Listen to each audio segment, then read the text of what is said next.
하나님께서 우리에게 주신 말씀 보십니다. 창세기 5장 21절로 4절 같이 읽겠습니다. 에녹은 65세에 무드셀라를 낳았고 무드셀라를 낳은 후 300년을 하나님과 동행하며 자녀들을 낳았으며 그는 365세를 살았더라. 에녹이 하나님과 동행하더니 하나님이 그를 데려가심으로 세상에 있지 아니하였더라. 아멘. 2024년 올 한 해를 마지막 보내는 성년 주일에 과연 어떤 말씀을 줄까 하고 굉장히 저도 기대를 하고 준비하고 있었어요. 그런데 오늘 이 말씀이 되어졌습니다. 여러분 1년 365일 하나님과 온전하게 동행하셨습니까? 복된 우리 행복한 교회 성도님들 여기까지 함께 해주셔서 한 분 한 분을 주님의 이름으로 축복하고 또 축복합니다. 오늘 새해에도 변함없이 그저 365일 하나님과 동행하시기를 간절히 소원하면서 오늘 본문 창세기 지금 읽은 23절에 그가 이제 에녹이 몇 살을 살았느냐? 365세를 살았다. 1년 365일인데 365세를 살았대. 그래갖고 하나님과 이렇게 동행했는데 하나님이 데려가셨어요. 하나님과 온전히 동행한 게 몇 년이에요? 그러면? 자, 참고로 아들 낳고 나서 동행했어요. 아들 낳거나 무드셀라 낳고 나서 동행했어요. 근데 하나님과 온전히 동행한 거는 그러니까 그게 300년이에요. 65세에 이제 아들을 낳거든요. 하나님의 법에 이런 은혜의 법이 있거든요. 하나님은 마지막을 잘 해버리면은 처음에는 그렇지 않았더라도 마지막처럼 쳐주시는 그런 법이 있어요. 은혜의 하나님. 아브라함 보세요, 여러분. 아브라함이 하갈을 통해서 이스마엘을 낳는데 그때 하나님하고 교제가 딱 끊깁니다. 하나님이 얘기를 안 하셔도 대체 13년 동안이나. 어마어마한 일이죠. 그런데도 성경은 그의 전반적인 면이나 그의 끝을 보면은 이렇게 기록합니다. 로마서 4장 19절을 보겠습니다. 그가 100세나 되어 몸이 죽은 것 같고 사라의 태가 죽은 것 같음을 알고도 믿음이 약하여지지 아니하고 믿음이 없어 하나님의 약속을 의심하지 않고 믿음으로 견고하여져서 하나님께 영광을 돌리며 마지막 중요해요. 약속하신 그것을 또한 능히 이루실 줄을 확신하였으니 라고 기록되어 있어요. 아브라함이 그 어리석은 부분이 많았어요. 그런데 부족한 거 그런 것까지 다 믿음으로 그냥 쳐주시는 거예요. 이런 거 없으면 우리가 어떻게 살아요, 그죠? 우리가 틈마다 실수하고 틈마다 잘못하는 거 많은데. 그래서 이런 근거를 기초로 삼을 때 오늘 나온 에녹 그의 나이가 365. 뭔가 마치 어떻게 들리느냐? 1년 365일을 하나님과 동행하라 이런 메시지로 저는 들립니다. 하필이면 365였을까요? 1년 365일 매일매일 하나님과 동행하시기 바랍니다. 순간도 놓치면 안 되지만 순간 놓쳐도 다시 또 돌아오는 다시 그 자리 가면 돼요. 동행이 뭐예요, 여러분? 앞서는 것도 아니고 뒤에 확 처지는 것도 아니고 마음과 뜻을 같이 해서 가는 거예요. 하나님의 뜻대로 순종한다 이런 뜻이에요. 이게 가장 중요한 겁니다. 하나님과 동행하는 사람들. 그것은 하나님의 말씀대로 순종하는 사람. 같이 가니까요. 말씀을 즐거워하는 사람들과 같이 있는 거죠. 그것이 하나님을 기쁘시게 하고 참된 신앙생활이다 이렇게 말할 수 있어요. 하나님은 365일 하루하루 순종 다 하는 사람에게 엄청난 복을 주시죠. 그 복이 뭐냐? 하늘나라 백성이라는 거예요. 천국의 복이에요. 하늘에 되어지는 일에 내가 참여가 된단 말이에요. 그 나라 백성이다. 24절 에녹이 하나님과 동행하더니 어떻게 돼? 하나님이 그를 데려가심으로 세상에 있지 아니하더라. 에녹이 죽음을 보지 않아요. 죽지 않아요, 이 땅에서. 영화로운 몸으로 변화됩니다. 그리고 승천했어요. 에녹은요, 이 땅에서 가장 처음으로 휴거된 사람이에요. 요즘에 가장 많이 핸드폰 안에서 떠오르는 그 단어가 보면 휴거인 것 같아요. 내가 보기엔 그래요. 온통 휴거. 이 땅에서 처음으로 휴게된 사람이 에녹이다. 이렇게 말하면 맞잖아요. 하나님 나라의 사람이 됐어요. 하늘의 사람이 됐어요. 그 하나님과 동행하는 사람이 되었어요. 그죠? 그가 하나님을 기쁘시게 한 것을 보니까 그가 땅에 있을 때에 이미 300년 동안이나 하나님 안에서 하늘의 사람으로 살았던 것 같아요. 그죠? 그래서 이것은 분명히 하나님과 동행하면서 살았구나. 이걸 우리가 알 수 있는 거예요. 아멘. 이것처럼 말씀에 순종해요. 지금은 말씀에 순종해요. 이런 사람은 하늘의 사람이 되는 거잖아요. 21절 에녹은 65세에 무드셀라를 낳았고 또 무드셀라를 낳은 후 300년을 하나님과 동행하며 자녀들을 낳았으며 23절 그는 365세를 살았더라. 에녹은요 65세에 무드셀라를 낳았어요. 65세에. 근데 에녹이 아무래도 65세에 무드셀라 낳고 이때 완전히 뭔가 달라진 것 같지 않아요? 느낌이? 그 후에 에녹이 무슨 일이 있었느냐? 아들을 얻었을 때 어떤 계시로 변화가 왔을지도 몰라요. 하나님과 동행을 하면서 홍수에 관한 예언을 들었다. 이렇게 볼 수 있죠. 하나님께서 에녹에게 내가 홍수로 세상을 멸망시킬 것이다. 이렇게 그분의 의도를 나타내었다. 이렇게 볼 수 있어요. 그죠? 그 예언의 영을 통해서 그분은 그에게 홍수 후에 이 대대 사람들과 그리스도의 재림, 세상의 종말 이런 관계된 거를 큰 사건들을 알게 하셨다. 이렇게 생각할 수 있어요. 그래서 에녹은 누구냐? 노아의 증조 할아버지. 65세에 에녹은 무드셀라를 낳았는데 이 무드셀라가 노아 할아버지야. 노아의 할아버지. 그 아들이 또 누구냐? 라멕이 있어요. 그러니까 노아에 대해서 볼 때는 라멕은 아버지, 무드셀라는 할아버지, 에녹은 증조 할아버지. 이걸 알아야 돼요. 그래서 에녹이 무드셀라를 낳은 그 해부터 300년 동안 하나님과 동행하다가 하늘로 올라갔다. 뭔가 이렇게 마음을 둬봐야 돼요. 이 시대에. 왜 그랬을까? 이러면서 관심을 둬야 돼요. 에녹이 무드셀라를 낳은 해에 홍수에 관한 예고를 들었다면 무드셀라가 제일 성경에서 오래 사는 사람이잖아요. 그 사람이에요. 바로 그 사람이 몇 살 살았느냐? 969년을 살았어요. 그러니까 홍수 나기 969년 전이라 이 말이에요. 지금. 그러니까 무드셀라가 969년 살았으니까 그가 승천하던 해에 그 기별을 또 받았다면 홍수 나기 669년 전이에요. 그 횟수를 빼니까 에녹이 아이 낳고 300년을 더 살았으니까 그래요.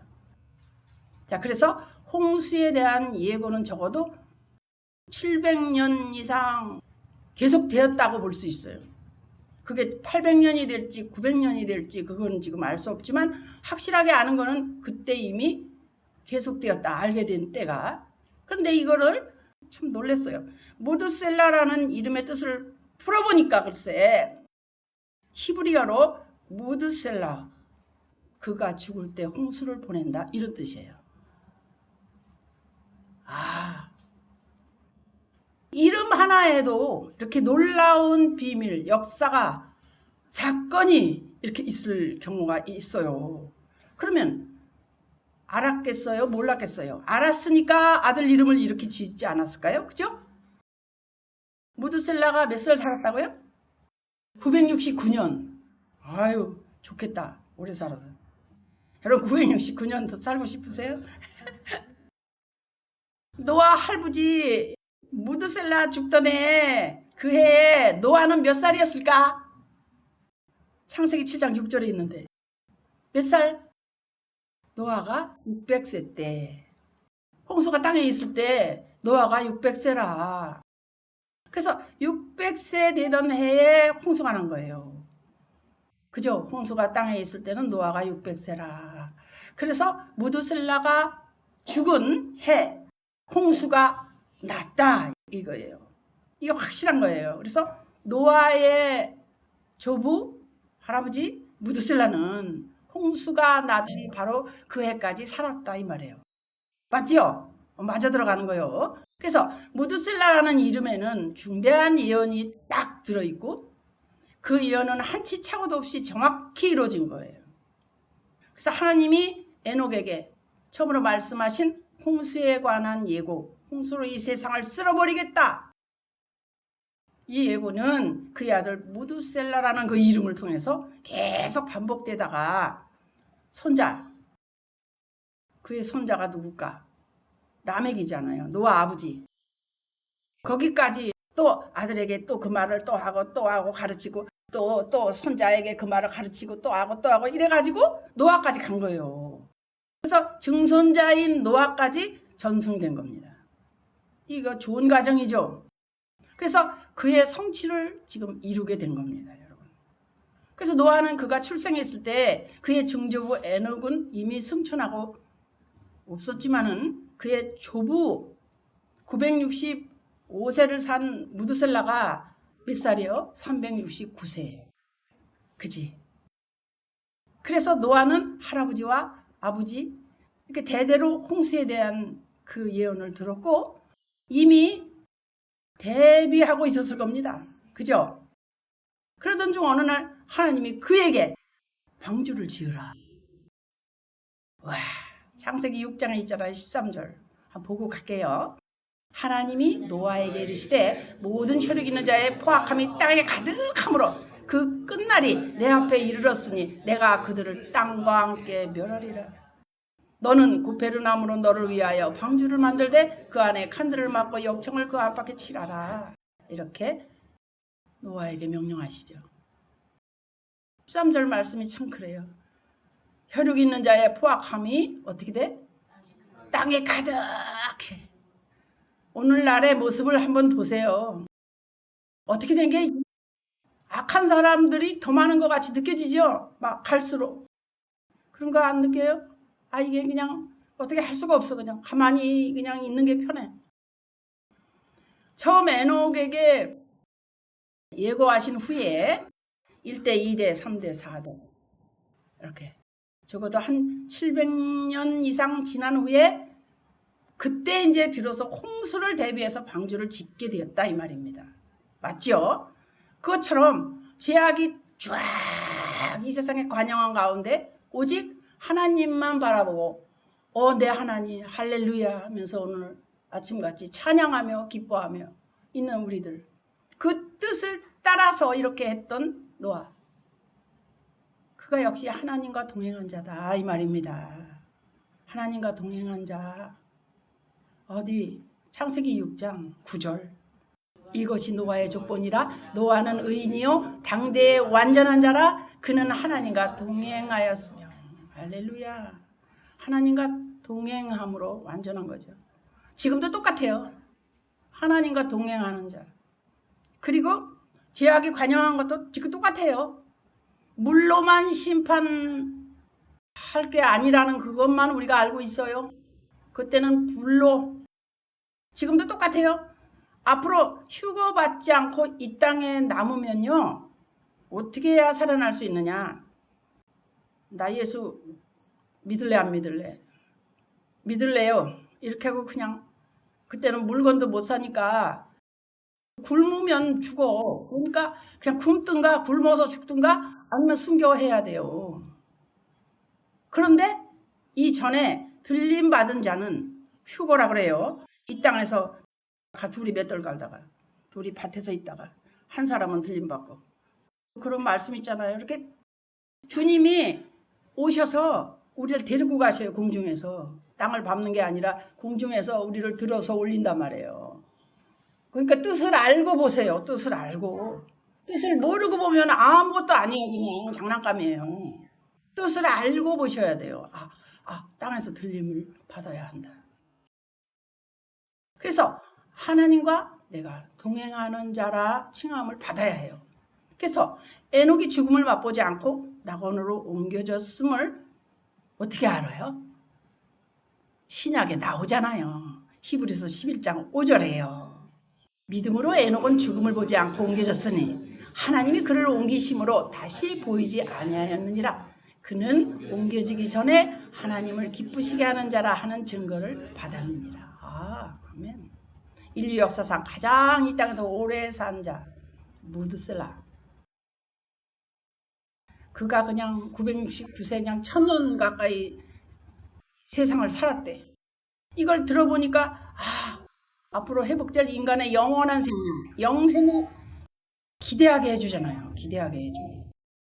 히브리서 3장, 4장 이렇게 읽다가 보면은 가나안 땅을 믿음과 순종으로 들어간다 했는데, 믿음으로 그냥 오로지 믿음 가지고 사는 사람은 하늘의 위로를 받고, 하늘의 위로받는 자, 이런 영적 가나안 백성이다 이 말이에요. 영적 가나안 백성. 근데 행함이 없는 믿음은 죽은 믿음이라는 점에서 여기 믿음과 순종은 같은 거예요. 믿으면 행하게 돼 있어요. 믿으면 행동이 나온다고, 몸이 되어진다고요. 믿는데 행동이 안 돼? 그럼 이거 지금 그 사이에 뭔가 끼어 있는 거예요. 믿는데, 확실히 믿는데 100% 믿어, 나 완전히 믿는데 몸이 안 돼? 그럼 이거 뭔가 있어요. 여러분이 그걸 아셔야, 그걸 이겨내야 돼요. 예수님을 믿어가지고 구원을 받듯이 말씀을 믿고 내가 순종하려면은 나에게 약속하신 그 천국이 내게 임하는 거예요. 다른 거 없어요. 그것은 오로지 하나님과 동행함으로 이루어지는 거예요. 이 내 몸은 보잘것없는 내 몸, 아프고 그냥 별 볼 일 없는 내 몸, 이 땅에 있지만 내 마음은 언제나 아버지 나라에서 해와 같이 빛나는 거예요. 그 할렐루야, 주님 저에게 또 오늘 은혜 주시네요. 할렐루야, 찬양을 주시네요. 찬양했더니 또 기쁨 주시네요. 나 말씀 안 읽고 못 견뎌요. 이러면서도 말씀을 그냥 틈만 나면 어디서든 보고 말이죠. 가면 갈수록 말씀이 쉽게 나오고요. 가면 갈수록 말씀 풀어지는 그 역사가 더 커지고요. 말씀 못 봐서 몰랐다는 사람 그 이상한 거 아니에요. 지금 손바닥 안에 다 있는 거 아닙니까 지금. 해같이 빛나. 그래서 늘 성령 충만이 그냥 되는 거지. 이게 성령 충만이 되어지는 거지. 내가 성령 충만 받아야겠어. 에이, 찬양 불러야지. 이게 아니라 사실은 기쁨이 성령님 때문에 오는 거예요. 하나님께서 기뻐하신다 이 말이에요. 그게 하나님께서 우리 마음에 그 일하시고 역사하시고 그렇게 함으로 하나님이 내 안에서 기뻐하니까 우리에게 기쁨이 넘치는 거예요. 충만한 거예요. 할렐루야. 괜히 기쁜 게 아니에요. 그러니까 얼굴만 봐도 아는 거예요. 얼굴이 기뻐서 빛나는지 말할 수 없이 처참한지 이게 나타나는 거예요. 여러분, 우리 성도님들 정말 2024년 올해도 너무너무 열심히 이렇게 나오셔서 은혜 받으셨으니 내년 한 해 또 하나님께 순종하심으로 에녹처럼 날마다 해같이 밝게 사시기 바래요. 해처럼 밝게 살면 어떤 일이 일어날까? 그 복이 뭐냐? 여러분, 보나마나 하늘나라 복이죠. 하늘나라는 내 거야. 이 땅은 이제는 보잘 것이 없어. 뭐 그냥 이 땅이 뭔가 먹을 것으로 입을 것으로 가득하지만 그게 놔두고 하늘나라의 것을 소망하고 늘 하늘나라의 것을 읽고 하늘나라의 것을 추구하고 기도하니까 나의 모습은 달라지고 내 몸도 이미 내 생각을 따라가더라. 그래서 그 복이 어떻게 되느냐? 말씀을 아니까 기적이 일어나죠. 기적이 일어난다는 건 뭐니까? 물이 포도주가 되는 거예요. 물이 포도주가 돼요. 요한복음 2장 5절에 말씀 나오잖아요. 어머니가 하인들에게 너에게 무슨 말씀을 하시든지 그대로 하라. 이러니까 가나의 혼인집에서 있던 일인데 포도주가 떨어졌는데 어떻게 해요? 너에게 무슨 말씀을 하시든지 그대로 하라 이랬단 말이에요. 그대로 했더니 물이 좋은 포도주로 변했다. 이 말씀을 가지고 여러 가지 은혜 받는데 쓰지만은 깊이 묵상해야 돼요. 그다음 광야에서 오병 이어가지고 나눠주라 그러는데 다 먹잖아요. 5,000명이. 어떻게 이럴 수 있어요? 기적을 안다 이거면. 말씀대로 살면. 여러분 기도하라는 말씀대로 기도해 보세요. 여러분의 지금 현재 제가 알고 있는 성도님들의 애로가 어디서 오냐. 기도가 막혔다. 여기에 걸린 사람이 많아요. 기도가 막혔다. 그 순환기, 통기를 막으면 안 되죠. 순환기를 막으면 기절해요. 그죠? 기도를 막으면 절대 안 됩니다. 여러분 숨 쉬어야 돼요. 그 집마다 아파트마다 배기 드나드는 데가 있어요. 그게 고장 나면 그냥 그 공기가 그대로 있습니다. 이거를 배출시켜야 돼요. 올라가고 내려오고 들어오고 나가고 이게 돼야 됩니다. 그죠? 그 말씀대로 되면요 기뻐집니다. 당장 기도하면. 말씀을 보니 그냥 기뻐지죠. 그냥 어떤 사역자든지 사역자를 또 도와줘 보세요. 아이 기쁨이 그냥 와요. 그들은 그게 사명이니까. 그럼 뭐라 그러시느냐. 내가 세상 끝날까지 너와 함께 하리시를. 그래서 그와 함께 하십니다. 여러분 하늘의 상은 뭐 그거는 나중에 알겠지만 이 땅에서도 100배나 주신다고 하셨어요. 그래서 이 믿음을 담대하게 실천해 보세요. 그렇게 못하면 누릴 자격이 없는 거죠. 뭐. 하나님 일하면 책임지십니다. 누가? 하나님이. 자녀 소중하지요. 하나님도 자녀 소중하셔요. 내가 자녀 마음 쓰는 게 아니라 하나님이 마음 써요. 사업도 내가 있는 직장도 하나님이 책임지셔요. 우리는 하나님이 일하고 하나님은 우리 일해 주시고 이게 동행하는 거예요. 삶이에요. 그냥. 이대로만 되면 그냥 뭐 걱정해요? 여러분 기도할 시간이 어디 있어요? 기도할 시간이. 이렇게 일에 쫓기면 안 돼요. 말씀 볼 시간이 어디 있습니까? 언제 말씀 봐요? 바빠요. 그게 아니에요. 여러분은 말씀이 보기 싫어서 안 볼 겁니다. 그러나 이 말씀 못 보면 못 견디는 순간이 있어요. 보고 싶어서. 숨이 막히니까. 그렇게 되기 전에 말씀을 보세요. 일에 쫓기면 안 돼요. 이 일은 중요한데 이 일을 덜 하든지 말씀을 봐야 돼. 기도하고 말씀 보고 이렇게 영적으로 굴러가게 해야 됩니다. 다시 새해가 오기 때문에 그래요. 영적으로 이게 굴러가야 돼요. 내 삶이 영적으로 드글드글 굴러가야 돼요. 하나님의 세미한 음성을 들어야 돼요. 하늘나라를 누리고 기적의 복을 누리면 그 다음은 그냥 평안한 거예요. 여러분 이 말세에 어떻게 평안하게 살까요? 이렇게 하실 분도 있을지 몰라요. 그러나 내 깊은 곳 심령에는 주의 법을 사랑하는 자에게는 큰 평안을 주신다고 약속했거든요. 그래서 아주 큰 장애물이 없을 거라고 말씀하셨거든요. 시편 119편 165절에. 그렇기 때문에 우리가 그 평안을 얻기 위해서 해야 돼요. 이 말세에 무슨 순탄한 걸 바래 내가. 모두 다 순탄을 한다면 몰라도 어렵지. 이런 생각을 하지 말고 내가 이 성경 말씀을 거역하지 말고 순종하라. 여기에 또 한 번 새해부터 들어가야 된다는 거예요. 그렇게 했을 때 앞날에 장애물은 있어도 결과는 평탄하다. 할렐루야. 그렇죠. 이삭은 그냥 웃음이잖아. 이름만 들어도. 사라가 장막에서 너 100세의 아들 낳을 거야. 하나님 말씀하시니까 하하하 웃다가 이삭이라는 웃음의 이름이 붙여졌네. 세상에. 그러니까 늘 웃어봐요. 악의가 없고 온유하고 순종하고. 이게 그냥 오잖아요. 정말 그랬어요. 이삭을 모리아산에 제물로 드릴 때도 어떻게 해요? 장작 한 입 같이 지울 때도 불평 한마디 안 해요. 이 아들이. 무슨 이런 아들이 있어요. 한마디 했는데 뭐라 그래? 제사할 어린 양은 어디 있습니까? 이래요. 청년이에요. 그때가. 근데 늙은 아버지가 묶으려고 할 때 저항 안 해요.